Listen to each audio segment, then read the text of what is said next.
حاتم تائی دی بیٹی، کیونکہ حاتم تائی نے حضور دا زمانہ نہیں پایا، حاتم تائی دی اولاد نے پایا، اور کچھ جنگی قیدی جدو حضور دی بارگاہ وچ پیش کیتے گئے تھی انہاں وچ حاتم تائی دی بیٹی بھی سی۔ بڑی توجہ نال اس گل نو سمجھن دی کوشش کرنا کہ جدو وہ قیدن بن کے آئی تو دے سر دے بال ننگے سن، وہ دے کول دوپٹہ نہیں سی، کیونکہ کافر دی بیٹی سی۔ ایک کافر دی بیٹی دا سر ننگا میرے آقا برداشت نہ کر سکے، اپنے کندھے تو وہ چادر اتاری جدیاں قسمہ میرا رب فرما ہے، وہ دے سر تے کرائی۔ وہ کہن دیئے میں تو اڈا کلمہ نہیں پڑھ دی، میں نو اتنی عزت کیوں پہ دین دیو؟ فرمایا بیٹا کلمہ پڑھ نہ پڑھ، میرا سبق ایوے دی ہوں دیئے، پامیں اپنی ہوئے تے پامیں غیر دی ہوئے۔ جدو اس نے اتنی شفقت دیکھی تو کہن دیئے میں اپنے بھائی کول جانا چاندیاں، ملک شام دے قریب کسی جگہ تے رہن دے۔ عدی اس کا نام ہے عدی بن حاتم، تو کیا اتھے پہنچا سکتے ہو؟ تو حضور نے فرمایا تو سوال کیتا ہے، میرے دروازے دا منگتا خالی نہیں جانا۔ ویسے تو قیدیاں نو اسی غلام بنا کے رکھ دے ہیں، چند صحابہ دی ڈیوٹی لگائی کہ اس نو خیریت نال، آفیت نال اور عزت دے نال اتھے پہنچاؤ۔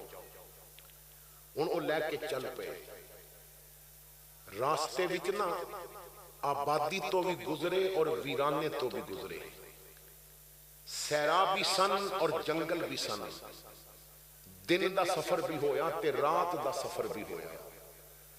جدو 2-4 دنہ دے سفر تو بعد وہ اپنے بھائی کو پہنچی تو عدی ایک طرف کر کے پوچھدا ہے کہ جو تینوں چھوڑن آئے نے انہاں کوئی بدتمیزی تے نہیں کیتی رستے چ؟ میں نو دس اگر کوئی بدتمیزی ہوئی ہے تے میں انہاں دی گردناں اڑا دیاں گا۔ اتنے لفظ کے سن کے بہن نے بھائی دے منہ تے تماچا مار کے کیا کان کھول کے سن لے، میں پیو دے سکے پتر کول اتنی محفوظ نہیں جتنی محمد دے غلامہ کول محفوظ، میں اپنے بھائی کو اتنی محفوظ نہیں جتنی نبی دے غلامہ کو محفوظ تھا۔ میں 4 دنوں دے سفر وچ اجے تک سوچ رہی ہوں میں نو انسان چھوڑن آئے نے یا فرشتے چھوڑن آئے نے۔ میں عرب دی رہن والی، میں عرب دے جوانہ دے مزاج نو سمجھ دیاں، پر پتہ نہیں محمد نے کیا تربیت کر دیتی ہے، کیا رنگ چاڑے ہے، کس انداز نال سمجھا ہے۔ میں انہاں دی اکھاں نو اپنی طرف اٹھتا نہیں ویکھیا، میں جدو بات کی تھی ہر ایک نے کیا بہن کیا بات ہے، بہن تو علاوہ تو انہاں دی زبان تے جملہ کوئی نہیں آیا۔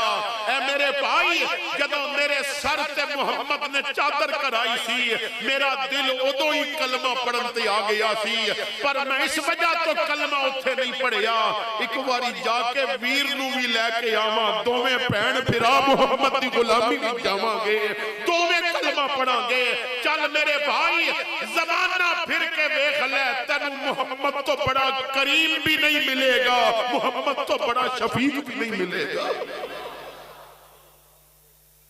یہ انہاں دا کردار ہے جنہاں دی تربیت ہوئی، جو عملی میلاد والے سن، جو پریکٹیکل میلاد والے سن۔ کتنے میلاد دے لنگر کھا دے رہے، بھابڑے دی ایک گلی جو بچی نکلے اسے بھابڑے دا نوجوان بازار پھر رہا ہوئے، وہ لڑکی ہلکے کتے کولو نہ گھبرائے مگر نوجوان دی نظر دی بدی کولو ڈر جاوے، تو پھر سوچ میلاد نے تیرے تے اثر کیوں نہیں کیتا۔